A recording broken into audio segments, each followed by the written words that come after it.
ఉజ్జయిని అనే గ్రామంలో రఘురాం కౌసల్య అనే దంపతులకు ఇద్దరు కుమారులు.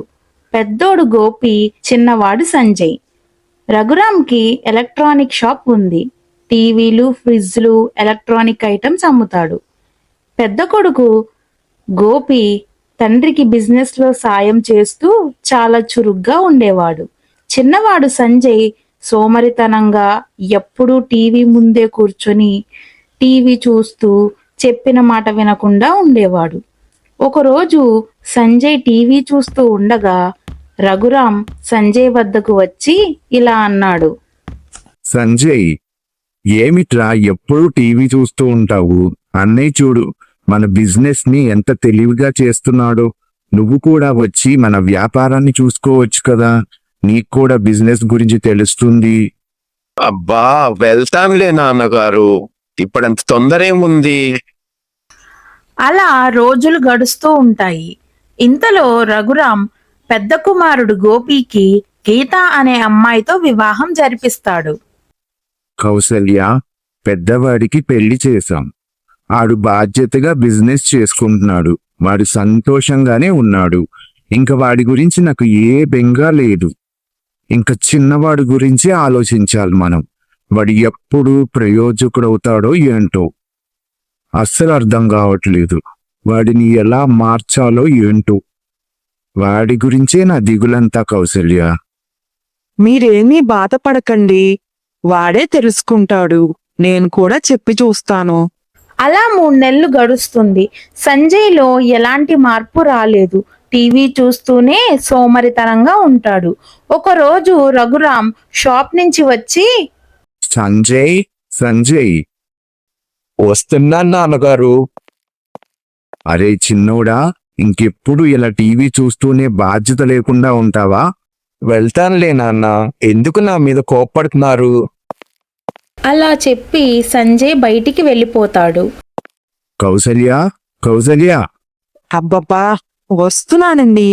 ఏంటండి అంత గట్టి గట్టిగా కేకలేస్తున్నారు? నీ చిన్న కొడుకు ఎంత చెప్పినా బాధ్యత లేకుండా ఉంటున్నాడు.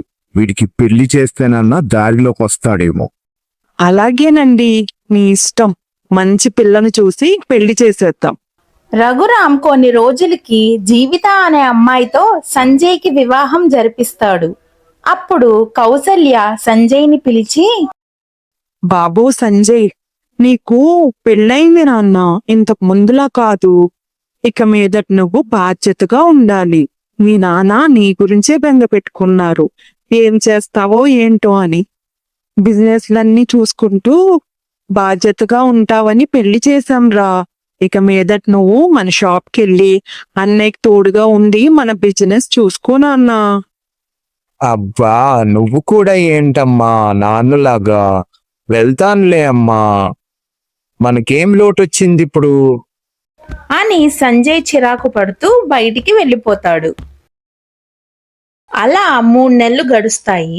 ఒకరోజు రాత్రి జీవిత సంజయ్తో, ఏంటండి మీరెప్పుడు ఇంట్లోనే ఉంటారు? బావగారు చూడండి చక్కగా బిజినెస్ చేసుకుంటున్నారు.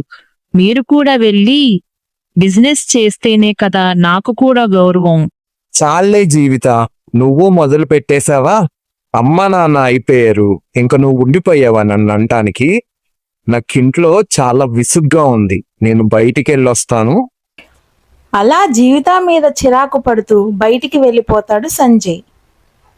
మరుసటి రోజు రఘురాం సంజయ్ దగ్గరకు వెళ్ళి, ఒరేయ్ సంజయ్, నీకింక బాధ్యత రాదురా. నువ్వు తెలుసుకోవు. మన బిజినెస్ బాగా లాస్ లో నడుస్తుంది.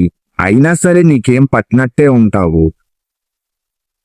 ఇంక నా వల్ల కాదు. నిన్ను నీ భార్యని పోషించాలంటే నా వల్ల కాదురా.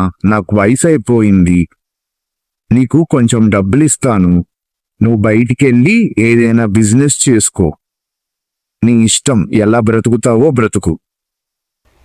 రఘురాం అన్న మాటలకి సంజయ్కి కోపం వచ్చి డబ్బులేమీ వద్దని భార్యని తీసుకొని బయటికి వెళ్ళిపోతాడు. అలా బయటికి వెళ్ళిపోయిన సంజయ్ ఒక ఇంటిని రెంట్కి తీసుకొని ఉద్యోగ ప్రయత్నాలు చేస్తూ ఉంటాడు. ఏ ఉద్యోగం రాకపోవడంతో ఇంటికి నిరాశగా వస్తాడు. అప్పుడు సంజయ్తో జీవిత ఇలా అంటుంది. ఏమిటండి, ఈ రోజైనా ఏదైనా జాబ్ వచ్చిందా మీకు? నేనిలా అన్నానని మీరేమనుకోకండి. మీరు కోప్పడకుండా మావయ్య గారి దగ్గరే ఉండి మన బిజినెస్ చూసుకుంటే బాగుండేది కదండి. మనకి పరిస్థితి వచ్చేది కాదు. సరేలే జీవిత, అయిపోయిందేదో అయిపోయింది. నా కోపమే నాకు శత్రువైంది. జాబ్ కోసం తిరిగి తిరిగి వచ్చాను, కానీ ఎక్కడా జాబ్ దొరకలేదు. కనీసం షాపుల్లో కూడా ట్రై చేసినా దొరకలేదు. నీ మెడలో గొలుసు పెట్టి డబ్బులు తీసుకొచ్చాను, అవి రెంట్లకి వాటికే అయిపోయినాయి.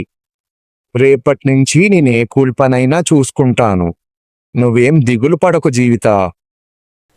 తర్వాత రోజు ఉద్యోగ ప్రయత్నం కోసం బయటికి వెళ్తున్న సంజయ్కి వాళ్ళన్న గోపి ఎదురయ్యి ఇలా అన్నాడు.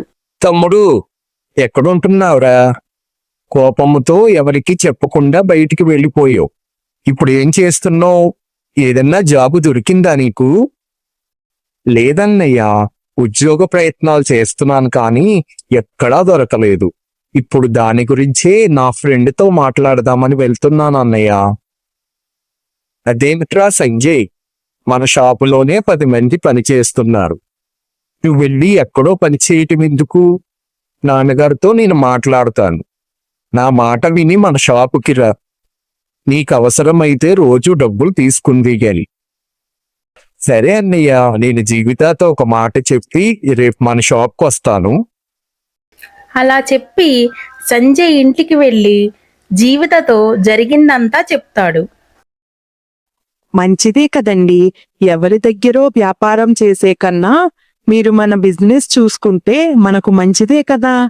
బావగారు చెప్పినట్టు చెయ్యండి. తర్వాత రోజు సంజయ్ వాళ్ళ షాప్కి వెళ్తాడు. సంజయ్ని చూసిన గోపి ఇలా అంటాడు. రారా తమ్ముడు, నువ్వు కోపంతో రావేమో అనుకున్నాను. నాకు చాలా సంతోషంగా ఉంది. సరే అన్నయ్య, నువ్వు చెప్పినట్లే మన షాప్లోనే నేను పని చేస్తాను అని పని చేసుకుంటూ ఉంటాడు. అలా 2 నెలలు గడుస్తుంది. షాప్ ని బాగా అభివృద్ధి చేస్తాడు. ఆఫర్స్ పెట్టి ఆన్లైన్ బిజినెస్ కూడా చేసి బాగా లాభాలు తీసుకొస్తాడు. ఒకరోజు సంజయ్ షాప్ లో ఉండగా తండ్రి రఘురాం చూసి ఇలా అన్నాడు. సంజయ్, నువ్వు రేపు నా కోడల్ని తీసుకొని మన ఇంటికి రా. నీతో మాట్లాడే పని ఉంది. అలాగే నాన్నగారు. అని ఇంటికి వెళ్ళి వాళ్ళ నాన్న పిలిచిన విషయం జీవితాకి చెప్తాడు. అప్పుడు జీవిత ఇలా అంటుంది. చాలా సంతోషమండి, మావయ్య గారే రమ్మన్నారు కదా, ఒకసారి వెళ్ళి మాట్లాడి వద్దాం. మరుసటి రోజు ఉదయం సంజయ్ జీవితాన్ని తీసుకొని వాళ్ళ ఇంటికి వెళ్తాడు. వాళ్ళ కుటుంబ సభ్యులు చూసి చాలా సంతోషపడతారు. రఘురాం సంజయ్తో ఇలా అంటాడు. బాబు సంజయ్, నువ్వు ఇలా ప్రయోజకుడు అవ్వాలనే రా నేను కోరుకున్నది. నువ్వు జీవిత ఎక్కడికి వెళ్ళొద్దు, ఇక్కడే ఉండండి. నేను జీవితాతో మాట్లాడి ఆలోచించుకుని చెప్తానులే నాన్న. సంజయ్ అలా అనగానే రఘురాం జీవిత ఒకరి ముఖం ఒకరు చూసుకొని నవ్వుకుంటారు. జీవిత, నాన్న, మీరిద్దరూ ఎందుకలా నవ్వుతున్నారు? నాకేమీ అర్థం కావట్లేదు. అప్పుడు జీవిత ఇలా అంటుంది.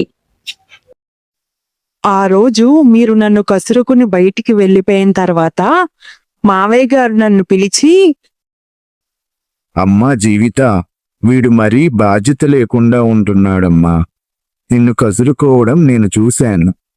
నేను వాణ్ణి మార్చాలంటే నువ్వు నాకు సాయం చెయ్యాలమ్మా. అలాగే మామయ్య, నా భర్త మారుతాడంటే నేనెంత కష్టమైనా పడతాను. అలా జీవిత జరిగిందంతా చెప్పేసరికి సంజయ్ ఇలా అంటాడు. హో, మామ కోడలు కలిసి ఇన్ని నాటకాలాడి నన్నింత ఇబ్బంది పెడతారా? మేమలా నాటకం ఆడబట్టే నీ భార్యని తీసుకుని నువ్వు బయటికి వెళ్ళి లోటుపాట్లేంటో తెలుసుకున్నావు. మన షాప్ని కూడా అభివృద్ధిలోకి తీసుకొచ్చావు. ఈ రోజు మన ఇంట్లో ఉన్న సంతోషానికి కారణమయ్యావు. నన్ను క్షమించండి నాన్న. ఇన్నాళ్ళు నా సోమరితనం వల్ల మిమ్మల్ని బాధ పెట్టాను. ఇకపై అన్నయ్య నేను కలిసి మన షాప్ని చూసుకుంటాము. ఈ రోజే మనింట్లో నిజమైన పండగ. పదండి, అందరం బయటికి వెళ్ళి పండగ చేసుకుందాం. ఆ రోజు నుంచి రఘురామ్ అండ్ ఫ్యామిలీ చాలా సంతోషంగా ఉన్నారు.